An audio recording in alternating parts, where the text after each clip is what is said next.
میں 40 سال کا صحت مند اور مضبوط قسم کا آدمی، لیکن مجھے 14 یا 15 سال کی لڑکیوں کا چسکا تھا، کیونکہ میں جہاں پر نوکری کرتا تھا وہاں پر زیادہ تر 14 یا 15 سال کی لڑکیاں ہوتی تھیں۔ ان کو دیکھ کر میں اپنے آپ پر کنٹرول نہیں کر پاتا تھا۔ ایک دن مجھے موقع ملا اور میں نے ایک 14 سال کی لڑکی کے ساتھ خوب مزے کیے اور اسے کمرے میں زمین پر لٹا کر ساری رات اس کے ساتھ۔ میرا نام فیضان ہے۔ میں لاہور کے ایک ہائی اسکول میں سیکیورٹی گارڈ کی نوکری کرتا ہوں۔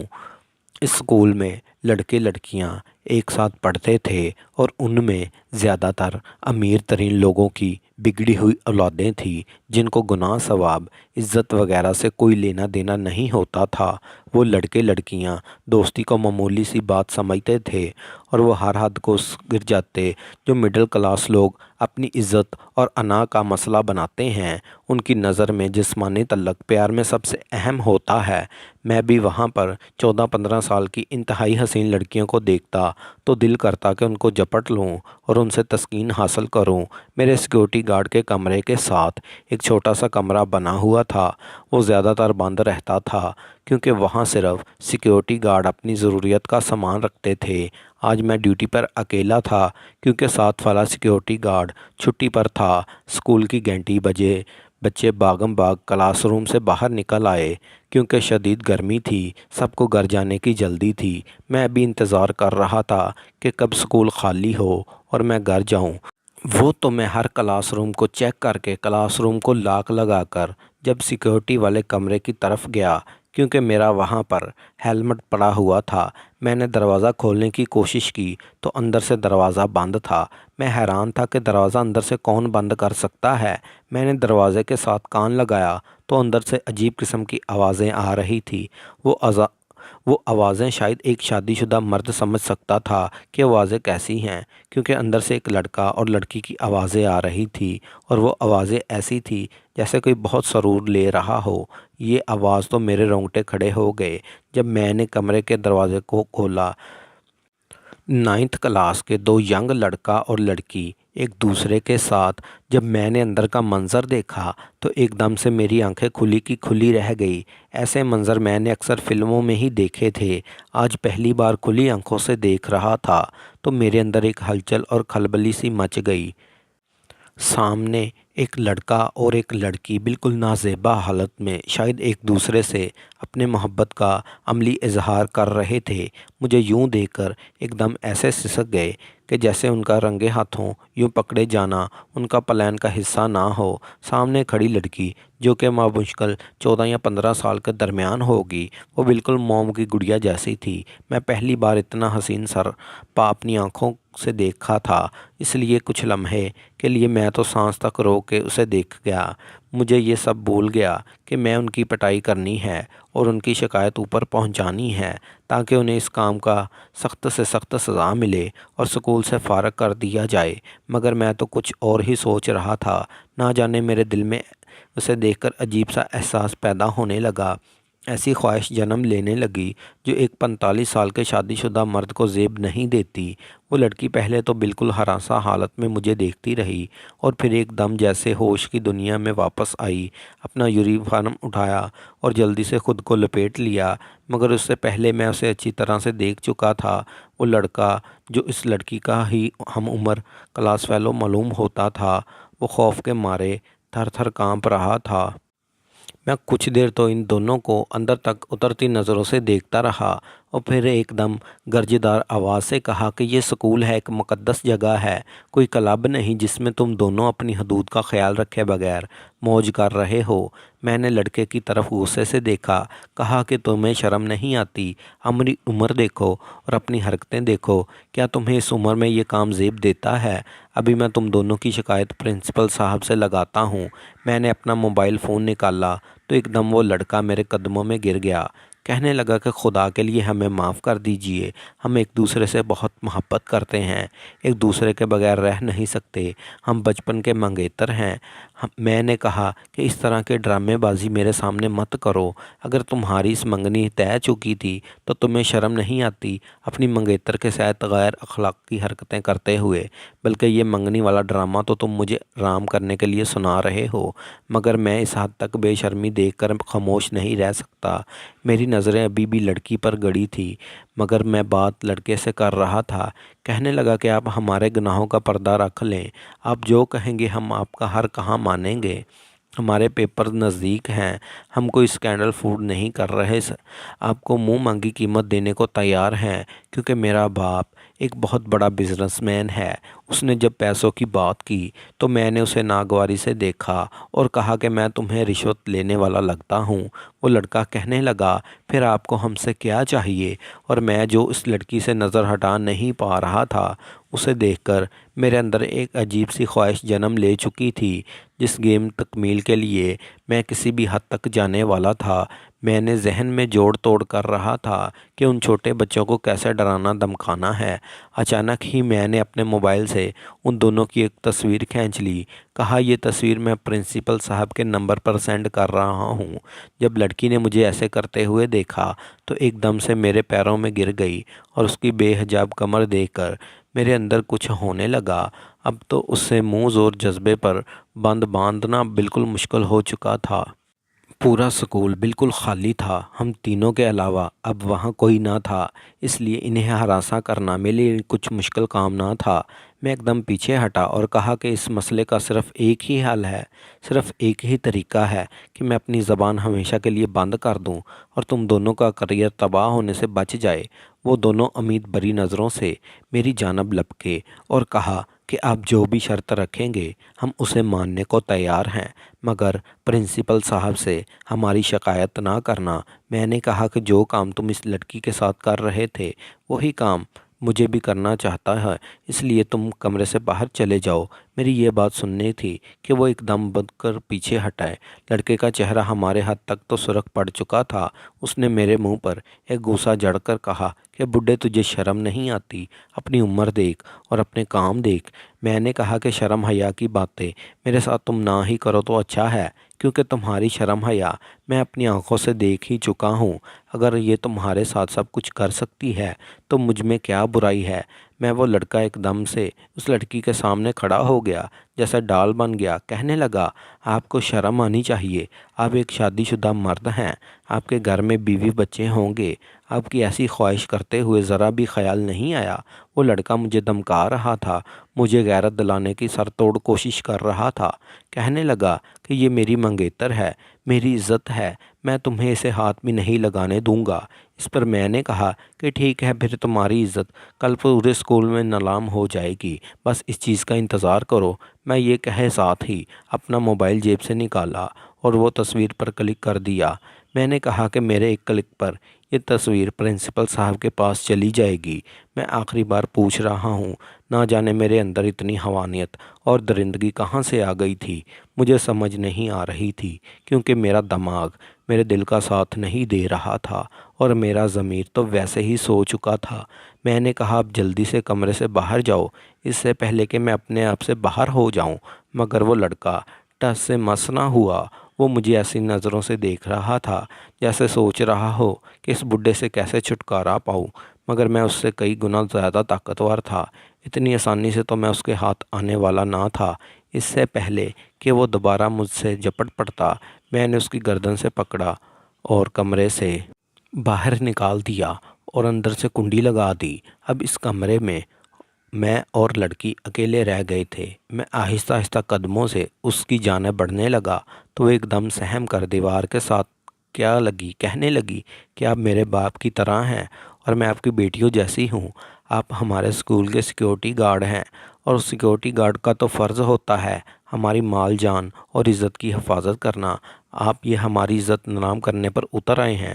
تو میں نے کہا کہ مجھے نیکی کے بعد شرما دو، تمہارے منہ سے اس طرح کی باتیں اچھی نہیں لگتی، میرا اور اپنا وقت ضائع مت کرو۔ مگر وہ ہاتھ جوڑ کر میرے سامنے کھڑی ہو گئی۔ کہنے لگی، یہ آپ کے گھر میں بھی تو بیٹی ہوگی، میرے جتنی بڑی نہیں ہوگی پر ہوگی تو صحیح، نہ خدا کے لیے اپنے آپ کو اس کا واسطہ دو، مجھے بخش دیں، میری زندگی برباد ہو جائے گی، میرا کریئر ختم ہو جائے گا۔ میں نے کہا کہ گناہ تو گناہ ہوتا ہے، چاہے جس کے ساتھ مرضی کر لو، اس گناہ کا کم تو نہیں ہو جاتی، اور تمہارے جیسی لڑکی اس طرح کی باتیں کرتی ہوئی اچھی نہیں لگتی۔ میں پوری طرح سے حیوان بن چکا تھا اور میرا دماغ ہر طرح سوچ کے لیے بند ہو چکا تھا۔ لڑکا باہر کھڑا دروازہ بجاتا رہا، غصے کے عالم میں، طیش کے عالم میں، کیونکہ اس کا بس نہیں چل رہا تھا کہ وہ کیا کر ڈالے گا۔ مگر میں ایک کمزور لڑکا تھا اور مشکل سے 14-15 سال کا، اس لیے میں نے ان دونوں کی کمزوری کا خوب فائدہ اٹھایا۔ اس وقت مجھے بالکل بھی ہوش نہیں تھا کہ میرے گھر میں ایک بیوی ہے جو کہ حاملہ ہے اور میری ایک چھوٹی 4 سال کی بیٹی ہے۔ کیا میرا یہ گناہ ان پر اثر انداز نہیں ہوگا؟ مگر جب انسان کا ارادہ کر لے تو ہر سچ سے دماغ رفو چکر ہو جاتی ہے۔ میرے ساتھ بھی ایسا ہوا تھا اور میں ہر حد پار کر گیا۔ میں ایک 45 سال کا مضبوط اور توانا مرد تھا۔ میرا جسم مشقت کرنے کی وجہ سے ابھی تک جوان تھا۔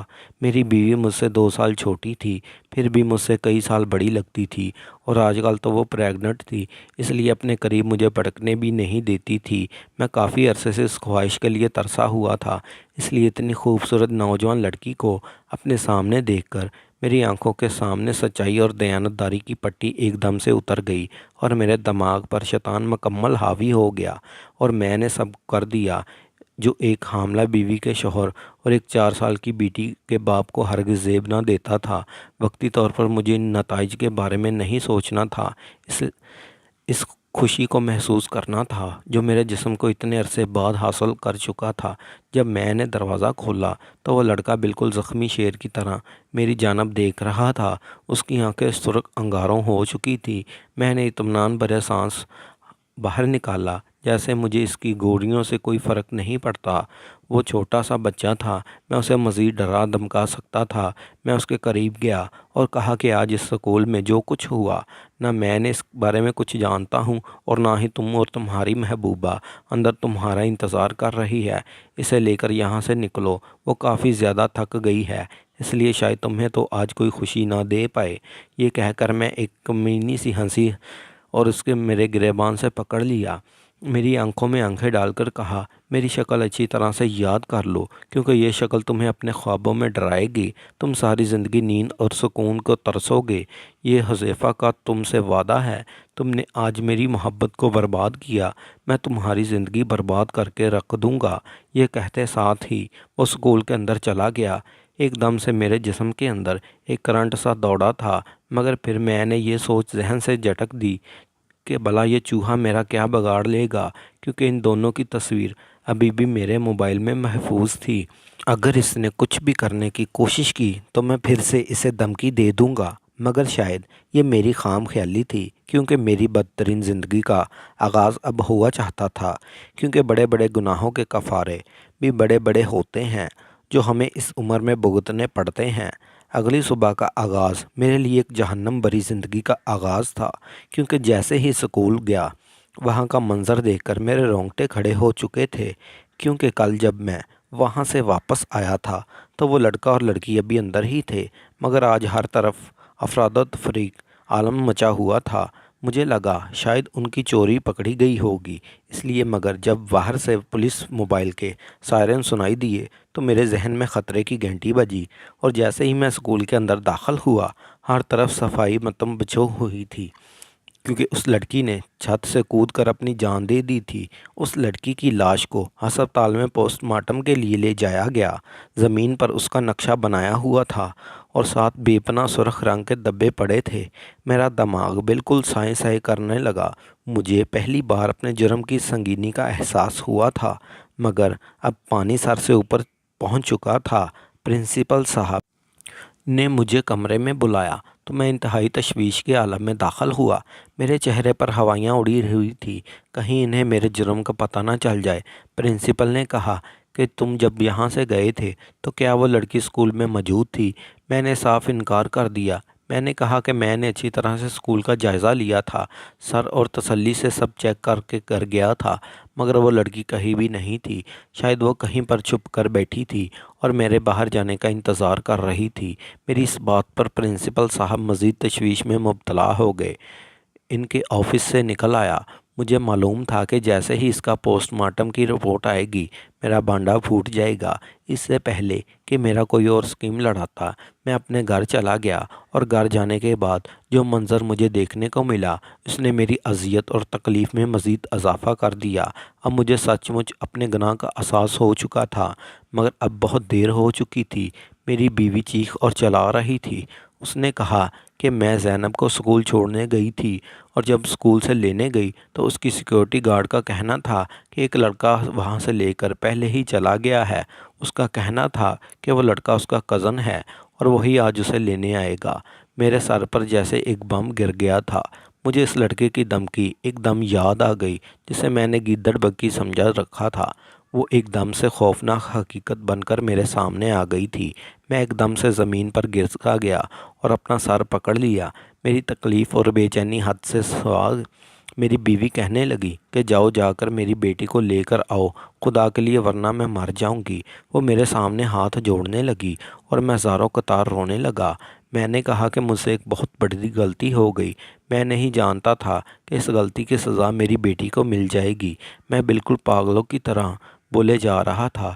میں اس حقیقت سے اپنی بیوی کو کبھی بھی روشناس نہیں کرنا چاہتا تھا، کیونکہ کوئی بھی مرد دوسری عورت کے ساتھ کیا گیا گناہ غلطی سے بھی اپنی بیوی کے گوش و گزار نہیں کرتا۔ مگر نہ جانے اس وقت میں کس جذباتی لمحے میں تھا۔ میرا دل پھٹنے کے قریب تھا۔ مگر میں اس وقت اپنے جرم کا اعتراف نہ کرتا تو شاید میرا غم اندر ہی اندر مجھے مار ڈالتا۔ جب میری بیوی نے یہ بات سنی تو وہ کچھ لمحے ساکت نظروں سے مجھے دیکھنے لگی، جیسے اسے یقین نہ آیا ہو کہ میں بھی ایسا کام کر سکتا ہوں۔ پھر اس نے مجھے گریبان سے پکڑ لیا اور کہا، بے غیرت انسان، میں تو اب تک جان ہی نہیں پائی کہ تیرے اندر ایک جانور بھی بستا ہے۔ تجھے شرم نہیں آئی؟ تو نے ایک 4 سال کی بیٹی کا باپ ہے اور تیری بیوی پھر سے ماں بننے والی ہے۔ تو نے خیال نہ کیا کہ کسی کی بیٹی عزت کے روندے وقت اگر میری بیٹی کو کچھ بھی ہوا تو میں تمہیں کبھی معاف نہیں کروں گی۔ میں خود پولیس کے حوالے تمہیں کر دوں گی اور تمہیں پھانسی پر لٹکا دوں گی۔ مجھے بتاؤ وہ لڑکا کون ہے، کہاں کا ہے؟ میں خود اس کے گھر جاتی ہوں اور اس کے پیروں میں گرتی ہوں کہ کسی درندے جرم کی سزا میری معصوم بچی کو نہ دے۔ میں نے کہا میں اس لڑکے کے بارے میں نہیں جانتا، مگر اسکول سے پتہ کروا کر آتا ہوں۔ میں فوراً سے اٹھا اور باہر کی طرف بھاگنے لگا، مگر اس سے پہلے کہ میں باہر نکلتا میرے فون کی گھنٹی بجی۔ میں ایک دم سے ساکت ہو گیا اور جلدی سے کال ریسیو کی۔ میری بیوی میرے ساتھ آ کھڑی ہو گئی اور میرے چہرے پر اڑتی ہوائیں دیکھنے لگی۔ میں بالکل برف کا مجسمہ بن کر فون سن رہا تھا، یوں جیسے میرے کانوں میں سیسا انڈیلا جا رہا ہو۔ فون پر وہی لڑکا بول رہا تھا، کہنے لگا، میں نے کہا تھا نا کہ میں تمہیں جینے مار دوں گا۔ تمہاری 4 سال کی معصوم سی بچی میرے قبضے میں ہے۔ وہ مجھے ہراساں نظروں سے دیکھ رہی ہے، بالکل اسی طرح جیسے میری محبت، میری چاہت، میری مناہل تمہیں دیکھ رہی تھی جب تم نے اپنی انسانیت کی حد کراس کر کے ایک درندے بن گئے تھے، ایک ایسا کتا بن گئے تھے جو اپنے سامنے ہڈی کو دیکھ کر بالکل باولا ہو جاتا ہے۔ سمجھو کہ تمہاری سزا کی ابتدا ہونے والی ہے۔ تم نے آج صرف اسے نہیں مارا بلکہ مجھے بھی مار دیا ہے۔ اس کے ساتھ ایک مرا ہوا انسان بالکل بھی اپنے بس میں نہیں ہوتا۔ میں بھی اپنی حفانیت کی ہر حد پھیلا کر تمہیں ایسا سبق سکھاؤں گا کہ تم نہ جینے والوں میں رہو گے اور نہ مرنے والوں میں۔ میں تم کو صرف چند لمحوں کے لیے خود کو لذت دی تھی، اور نہ میں تمہاری بیٹی کے ساتھ ہر روز یہ کام کروں گا اور اس کی سسکیاں اور چیخیں ریکارڈ کر کے تمہیں بھیجا کروں گا۔ اس سے پہلے کہ میں اس سے کچھ کہتا، اس سے معافی مانگتا، اس نے فون بند کر دیا اور میں ایک دم سے وہیں پر گر گیا۔ میری بیوی بھی دروازے کے ساتھ نیچے گرتی گئی کیونکہ اس نے وہ سب باتیں سن لی تھی۔ اس نے دھکے دے کر مجھے وہاں سے نکالا اور کہا کہ اگر تم نے میری بیٹی کو صحیح سلامت مجھ تک نہ پہنچایا تو میرا مرا ہوا منہ دیکھو گے۔ میں بالکل پاگلوں کی طرح سڑک پر بھاگتا جا رہا تھا۔ کوئی بھی مجھے دور سے دیکھتا تو شاید سمجھتا کہ میں پاگل خانے سے مفرور مریض ہوں، مگر شاید میری حالت پاگلوں سے بھی بدتر تھی۔ میں نے ہر جگہ رپورٹ کروا لی، مگر میری بیٹی کا کوئی سراغ نہ ملا اور نہ ہی اس لڑکے کا۔ میں اس لڑکے کے گھر پر گیا وہ کسی امیر زادے کا بیٹا تھا، مگر وہاں سے مجھے دھکے دے کر نکال دیا گیا۔ میں گھر گیا تو میری بیوی وہاں پر نہیں تھی، وہ شاید ہمیشہ کے لیے مجھے روٹ کر چلی گئی تھی۔ میں اپنے گناہ پر جتنا بھی پشیمان ہوتا کم تھا، مگر وقت کو واپس موڑ نہیں سکتا تھا۔ میرے ایک غلط قدم نے سب کی زندگی تباہ و برباد کر کے رکھ دی تھی۔ خود میری اپنی زندگی کسی جہنم سے کم نہ تھی۔ میں تو مجھے باہر روز جلوسنا تھا، میں جیل کی سلاخوں کے پیچھے بند تھا۔ میرے غم اور گناہوں نے مجھے وقت سے پہلے ہی بوڑھا کر دیا تھا۔ میرا چہرہ جھریوں زدہ اور بال بالکل سفید پڑ گئے تھے۔ کوئی بھی میری بھیانک چہرے کو دیکھتا تو کانوں کو ہاتھ لگاتا اور عبرت پکڑتا۔ مجھے جیل میں قید ہوئے پورے 7 سال ہو گئے تھے۔ مجھے عمر قید کی سزا سنائی گئی تھی، اور یہ سزا تو بالکل کچھ بھی نہ تھی اس سزا کے سامنے جو میری روح جھیل رہی تھی۔ مجھے روز خواب میں اپنی بیٹی کی چیخیں سنائی دیتی تھی، اور میں پاگلوں کی طرح اپنے بال نوچنے لگتا اور اونچی اونچی آواز میں معافیا مانگتا، خدا کے حضور دعا کرتا کہ میری بیٹی کو یہ سزا نہ ملے۔ مگر اب کیا ہو سکتا تھا؟ 7 سال کے بعد پہلی بار میوی مجھ سے ملنے آئی۔ میں نے اتنے عرصے بعد اسے دیکھا تو اس کے آگے ہاتھ جوڑ دیے۔ کہنے لگا میں نہیں جانتا تھا کہ میرے اس جرم کی سزا میری بیٹی کو بھگتنی ہوگی۔ میں خود کو کبھی معاف نہیں کروں گا۔ وہ کہنے لگی کہ شکر کرو کہ تمہاری بیٹی سزا سے بچ گئی ہے۔ بہت پہلے بتانا چاہتی تھی، مگر میں بتا نہیں سکی، کیونکہ میں چاہتی تھی کہ تم اپنے حصے کی سزا اچھی طرح سے بھگت لو اور تمہیں احساس ہو جائے کہ کسی کی بیٹیوں کی عزت رونگنے ہوئے کیسا محسوس ہوتا ہے۔ میں اپنی بیوی کی بات سن کر بالکل سخت سا ہو گیا۔ میں نے کہا کیا مطلب؟ کہنے لگی تمہاری بیٹی بالکل ٹھیک ہے، صحیح سلامت میرے پاس میرے گھر میں ہے۔ وہ لڑکا تو بہت سلجھا ہوا اور شریف تھا، تمہارے جیسا درندہ نہیں تھا۔ وہ تمہیں بس احساس دلانا چاہتا تھا کہ تم نے اس کے ساتھ کیا کیا۔ تمہارے جیل جانے میں وہ حریم کو میرے حوالے کر گیا اور کہا کہ میں نے اسے کوئی نقصان نہیں پہنچایا، اور میں نے ایک دم اپنا سر میز پر زور سے پٹکا۔ میں خدا کا جتنا بھی شکر ادا کرتا کم تھا، اس نے میری بیٹی کی عزت کو محفوظ رکھا۔ اب مجھے اس جیل میں اپنے جرم کی سزا ہی کاٹنی تھی، جو میں خوشی خوشی سے کاٹنے کو تیار تھا، کیونکہ میں اسی کے قابل تھا۔